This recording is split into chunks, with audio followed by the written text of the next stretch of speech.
तो एक तरफ धर्मेंद्र प्रधान प्रेस कॉन्फ्रेंस कर रहे हैं और दूसरी तरफ इसी मामले को लेकर छत्तीसगढ़ की राजधानी रायपुर में कांग्रेस दफ्तर के बाहर बीजेपी के कार्यकर्ताओं का जमावड़ा लगा हुआ है।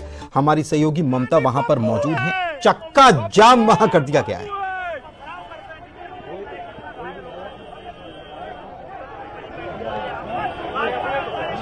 बिल्कुल आप देख सकते हैं ये जी ममता के जो कार्यकर्ता है तो ज्यादा तौर पर काफी तनाव के हालात यहाँ पर बने हुए हैं। पूरे रास्ते में बैठ गए। एक तरफ पुलिस के जवान जो है वो बेबस नजर आ रहे हैं, एक तरफ पुलिस के जवान नजर आ रहे हैं, दूसरी तरफ आप देखिए शंकर नगर चौक का नजारा मैं आपको दिखाऊंगी। काफी व्यस्त रोड है, बस खड़ी है, गाड़ियां खड़ी हो गई है। ये कांग्रेस वाले पूरे पत्थर फेंक के पूरा सब फोड़ दिए, मोबाइल तोड़ दिए, पैर तोड़ दिए, सब फोड़ दिए। 10-10 टका लगे हमारे कार्यकर्ता के ऊपर। आप लोगों ने पत्थरबाजी शुरू की? पहले आप फुटेज निकाल के देख लीजिए, पहले कौन पत्थरबाजी किया है हमारे कार्यालय में जाके। उन लोग पहले सही पे क्या है, आप फुटेज निकाल आप देखेंगे चारों तरफ। तो थाने क्यों नहीं गए? नहीं ममता इनसे पूछिए कि थाने क्यों नहीं गए, यहाँ पर क्यों पहुँच गए? थाने क्यों नहीं गए आप? थाने क्यों नहीं गए? थाना ना यही चक्का गिरा, ऐसा ही चक्का गिराओ। थाने क्यों नहीं गए? हम चल नहीं पा रहे, बाकी लोग चल पा रहे, बाकी लोग चल पा रहे हैं, मगर यहाँ तो कांग्रेस वाले खुद उन लोग के, जो कांग्रेस की पुलिस है जो उन लोग का दलाली कर रही है, वो उन लोग के ऊपर FIR नहीं कर रही है। इसलिए हम लोग यही बैठे हैं। थाने गए थे आप लोग? थाने नहीं गए था, हमारे आगे बाकी जिन लोगों को लगा हुआ है उन लोग गए हुए हैं थाने। लेकिन बिना किसी अल्टीमेटम। ठीक है आप ममता बातचीत करते रहिए। हमारे साथ तो खास मेहमान इसी ये जो पूरा घटनाक्रम हो रहा है इस पर हमारे साथ जुड़े हुए अमित चिमनानी, अध्यक्ष हैं बीजेपी मीडिया सेल के। स्वागत अमित जी आपका। और धनंजय सिंह ठाकुर कांग्रेस प्रवक्ता भी हमारे साथ जुड़े हुए हैं। आप दोनों का स्वागत। और साथ ही में दोनों से एक ही सवाल कि शोभा देता है क्या ये इस प्रकार की राजनीति? ऐसा होना चाहिए क्या? अमित जी सबसे पहले आप जवाब दीजिए।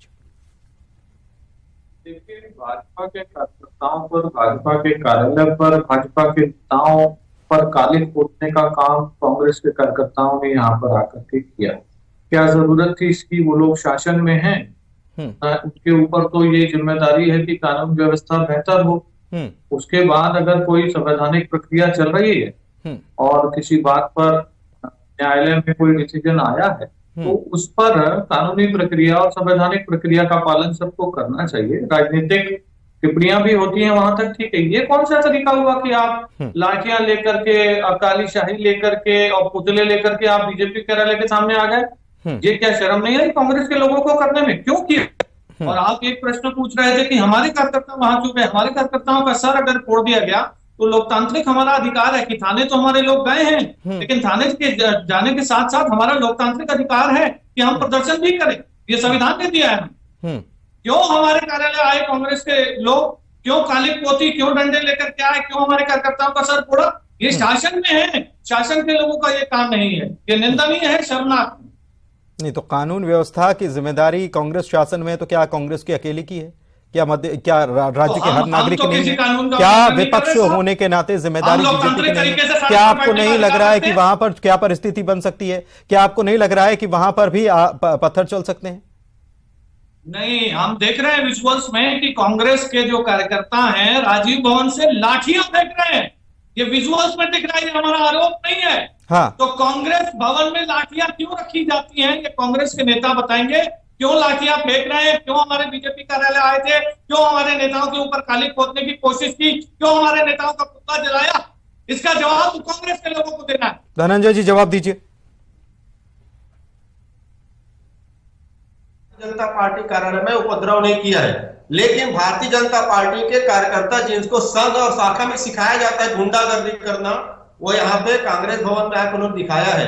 हम तो हे राम कहने वाले बापूजी के बताए मार्ग में चलने वाले लोग हैं, अहिंसा के मार्ग में चलने वाले लोग हैं, लोकतंत्र की मर्यादाओं में अपनी बात को रखने वाले लोग हैं। वो अलग विषय कि नरेंद्र मोदी की सरकार सदन में भी तानाशाही करती है और भाजपा कार्यकर्ता सड़क उतरकर गुंडागर्दी करते हैं। नहीं तो आप ये कह रहे हैं कि आप वहां पर कालिक नहीं पोती, वहां पर नहीं गुंडागर्दी? निश्चित तौर पर हमारा किसी भी कार्यकर्ता ने वहां पे कालिक नहीं पोता है, किसी भी कार्यकर्ता ने वहां पे गुंडागर्दी नहीं की है, लेकिन पूरा प्रदेश ने देखा कैसे भाजपा के कार्यकर्ता राष्ट्रपिता महात्मा गांधी के बनाए मंदिर अहिंसा जो कांग्रेस भवन है वहां पर ठीक है, अनुराग ठाकुर केंद्रीय मंत्री कुछ कह रहे हैं इस वक्त, पहले वो सुनवा देते हैं, उसके बाद फिर मैं वापस आपके पास चर्चा में आऊंगा। नहीं सकता, ये उनको लगता था, क्योंकि वो सब चीजों से अपने आप को ऊपर समझते थे।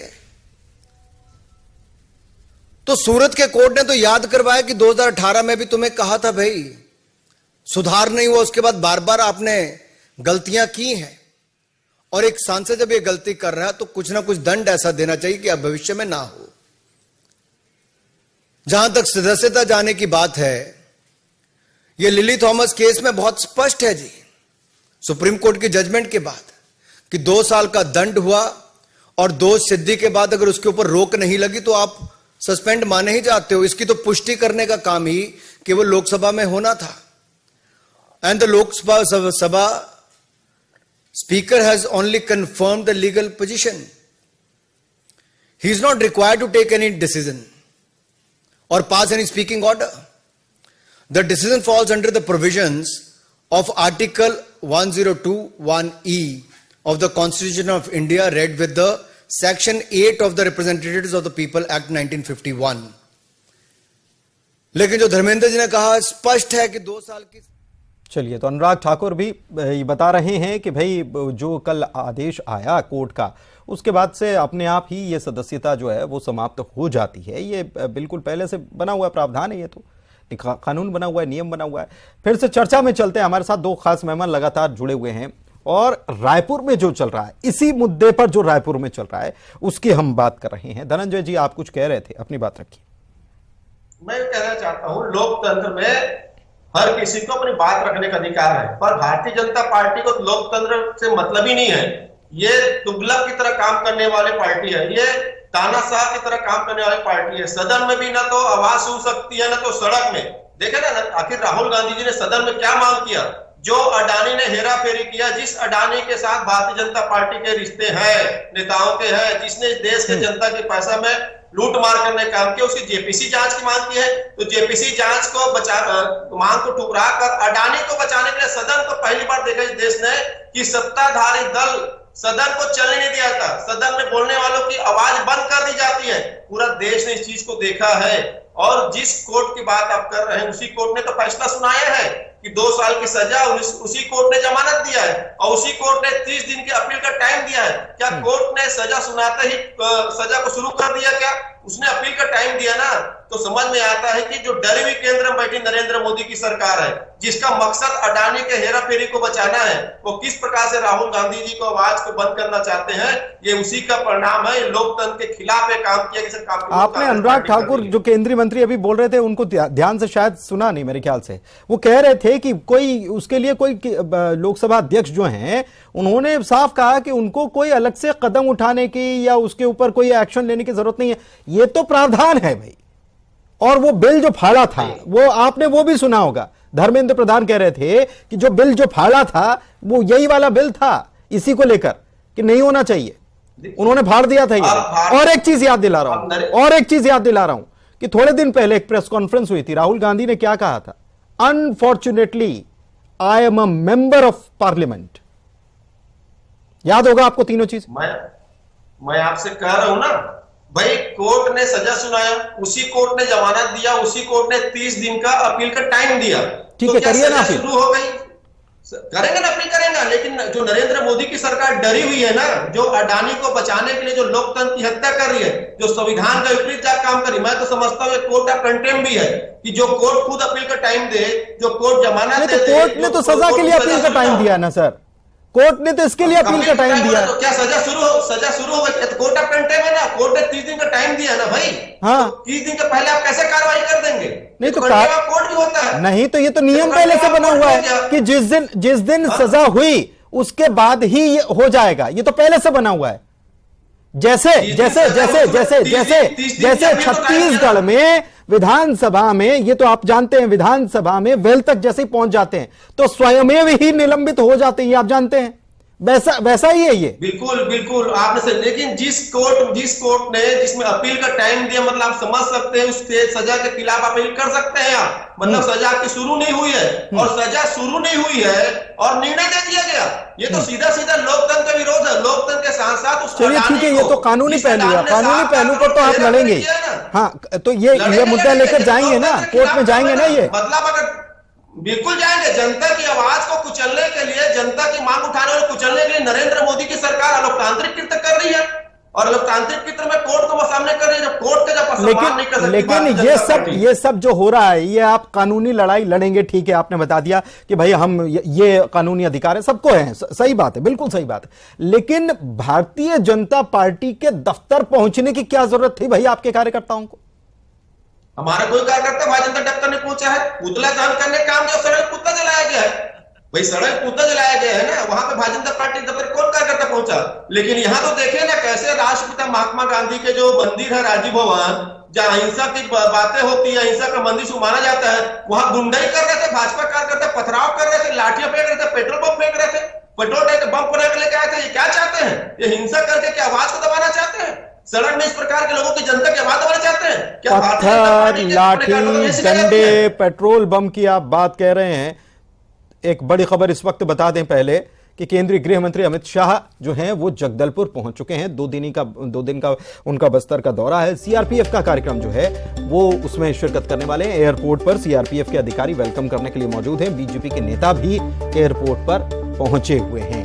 सीआरपीएफ का स्थापना दिवस है, इसमें वे शामिल होंगे। केंद्रीय गृह मंत्री अमित शाह जगदलपुर पहुंच चुके हैं। आपको तस्वीरें भी हम दिखा रहे हैं और आपको मालूम ही है कि सीआरपीएफ की जो स्पेशल महिला कमांडोज जो हैं वो दिल्ली से जगदलपुर तक का बाइक से सफर करके पहुंची हैं और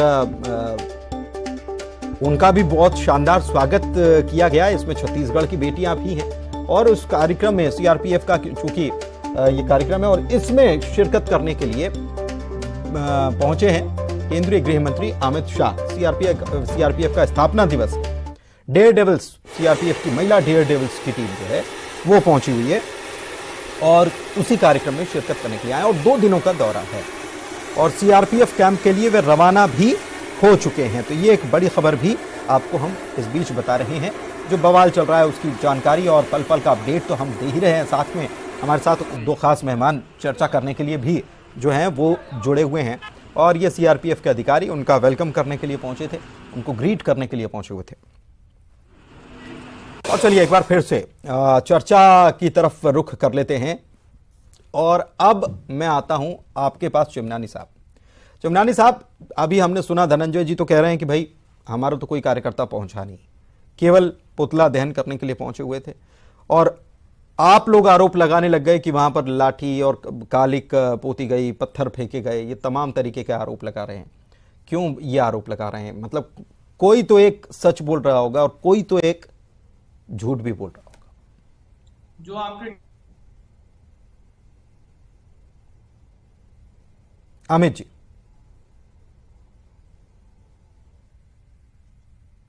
मेरी आवाज मिल रही है? हाँ बोलिए। जो आपके टीवी स्क्रीन को देखेंगे उन्हें सच पता चल जाएगा। आपका चैनल सच दिखा रहा है, मैं बधाई देता हूं। उसमें वो विजुअल्स आ रहे हैं कि कैसे कांग्रेस के कार्यकर्ता बीजेपी दफ्तर पहुंचे हैं, कैसे हमारे प्रदेश अध्यक्ष जी की तस्वीर पर शाही फेंकी गई है, कैसे उनके हाथ में लाठियां हैं, कैसे पुतला दहन किया गया है और कैसे झूमा झटकी हो रही है। मैं तो हैरान हूं कि ये कार्रवाई होने के बाद विजुअल सामने हैं, उसके बावजूद कांग्रेस के नेता अगर झूठ बोल रहे हैं तो उनकी किस बात पर विश्वास किया जाए? अरे आप कह रहे हैं पेट्रोल पंप फेंके बीजेपी के नेताओं ने, आपने किसको गिरफ्तार किया? सर, हमारे कार्यकर्ताओं का पूछ रहा है, अस्पताल में हमारे लोग भर्ती हैं, वो विजुअल भी आपके चैनल पर मैं देख रहा हूं और डंडे कांग्रेस के कार्यकर्ता हवा में फेंक रहे हैं, राजीव भवन से फेंक रहे हैं, वो विजुअल भी आपके चैनल पर देख रहा हूं। लेकिन पेट्रोल पंप की बात हमारे कार्यकर्ताओं के लिए कही जा रही है। राजनीति में इतने निचले स्तर पर मत गिरो भाई। जिस लोकतंत्र की दुहाई दे रहे हो विश्वास रखो। अगर कोर्ट में जाने की बात करते हो तो कोर्ट में जाओ ना। काली से ही को जेब में लेकर क्यों घूम रहे हो? क्यों बीजेपी कराने आ रहे हो? क्यों आप डंडे लेकर के आ रहे हो? क्यों झूठ बोल रहे हो? ये करने की जरूरत कभी, अरे झूठ बोलने का नरेंद्र मोदी का है और अडानी के चोरी नरेंद्र मोदी का है। अमित जी, एक मिनट रोकना चाहूंगा। सुनिए, आपकी आवाज नहीं आ रही। अमित जी, अमित जी सुन लीजिए। नहीं ठीक है मैं धनंजय जी, अमित जी सुनिए तो, आप थोड़ा लाउडली बोल रहे हैं ना, तो अमित जी थोड़ा टेक्निकल प्रॉब्लम आ रहा है, आप लाउडली बोल रहे हैं तो आपकी आवाज जो है वो दब जा रही है, आपकी आवाज जो दब जा रही है, आप एक ही पेस में रखिए, क्योंकि आप जैसे ही आप आवाज ऊंची करेंगे वो कुछ टेक्निकल ग्लिच है जिसकी वजह से आपकी आवाज कट जा रही है।